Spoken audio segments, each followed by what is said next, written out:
senhores vereadores, de forma bem breve, e votarei favorável à moção, e já fiz essas críticas em outros momentos aqui, e as pessoas têm o costume de dizer, faz um Google, né? Vamos lá.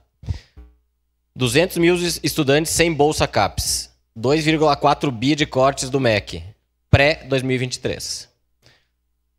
Lei orçamentária anual, corte de 128 milhões, 116 milhões bloqueados da CAPES, pós-2023. Então, a gente está debatendo aqui o pior e o péssimo. Né? Aqui. Tem muito mais, né? Teria muito mais aqui para falar nesses 2 minutos. Mas 2 exemplos aqui de que não está dando certo. E que o ensino superior está, sim, passando por dificuldades há muito tempo. E não é mérito de nenhum. É culpa dos dois. Então, vamos pensar para frente. Não adianta ficar jogando no colo do outro.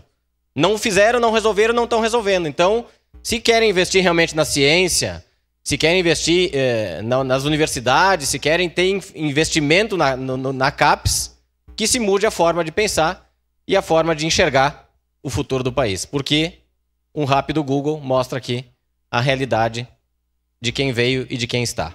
Voto favorável, senhor presidente. Para declarar o voto.